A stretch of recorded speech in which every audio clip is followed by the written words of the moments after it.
Namaste.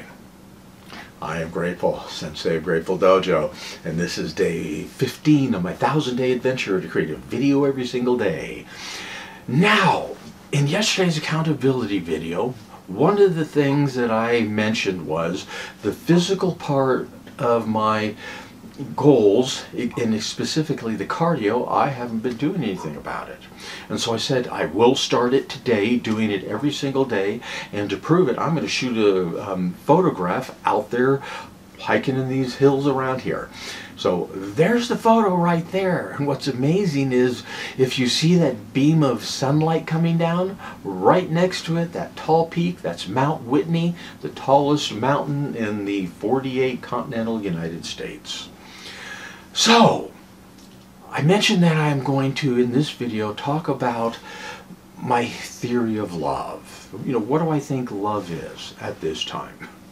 So, let's go back a little bit. First, I was talking about this idea of love and how there's really no definition of love, and everyone has all these ideas, and it's because of our perceptions, of our feelings. We all have different perceptions, we all have different feelings related to love, and that's why it creates all these different ideas and stories and things, and love is so mixed up.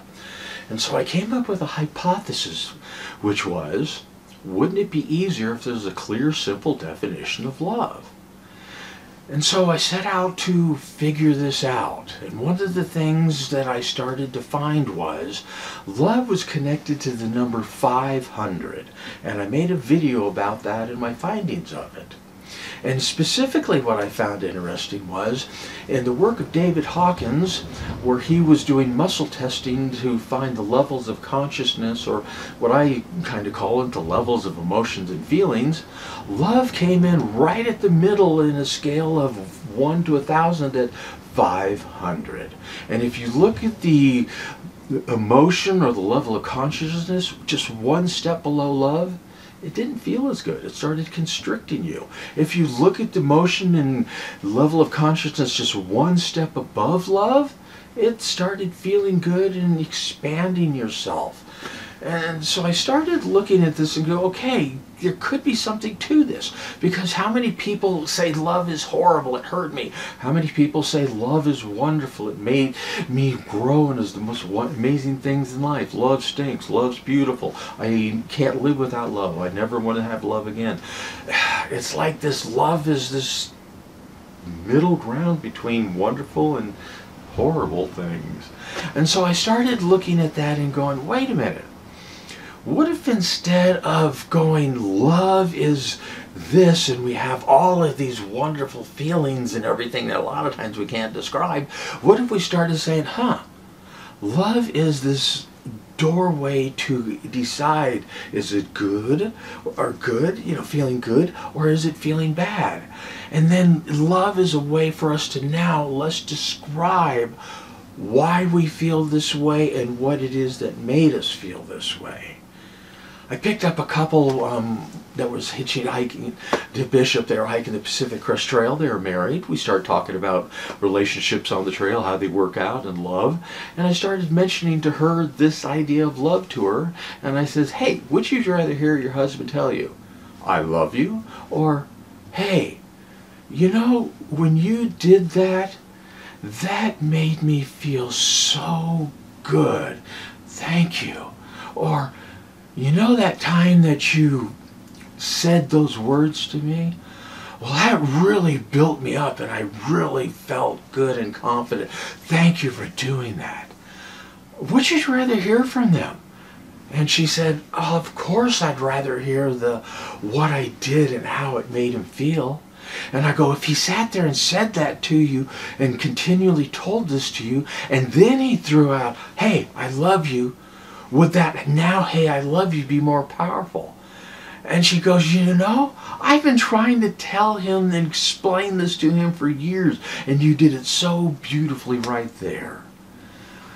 I feel that love is an opportunity for us to really examine these positive, good feelings we feel about ice cream or about someone in our life, whether they be a friend or in a romantic relationship. I feel it's more important to tell them how they make us feel and why, what they did to make us feel that way, than to just throw out "I love you." And as I told that couple, if you continually do this, you can just, when you run out the door, go, "Hey, I love you." And it's going to trigger all those wonderful feelings, because they're going to know why you love them. In upcoming videos, I want to talk about using this method to really understand unconditional love. It's for the first time I see how we can have unconditional love, because I've always said unconditional love is not unconditional. Unconditional love for a child is not unconditional love. It's conditional that that child is your child. So using this new model, I can see how we can have unconditional love for anyone, even someone that we would say is a treacherous person on this earth. I can also see how using this model of love can make relationships, dating, so much easier and more clear if we understand this, because so many times you say "I love you" to someone, and not even if you're dating, and they start to go, especially guys, "Huh, what does she mean by I love you?" Well, maybe we start using this love as a window to look through, and we express our feelings in that way, it will make love not so difficult and confusing. So that's it for now. I'm grateful I shared that with you. I hope it makes some sense. If you have any questions, put it in the comments. I'm going to be making some more videos, like I said, about unconditional love. Let's talk about relationships and this window of love. And for now, I am grateful. Namaste.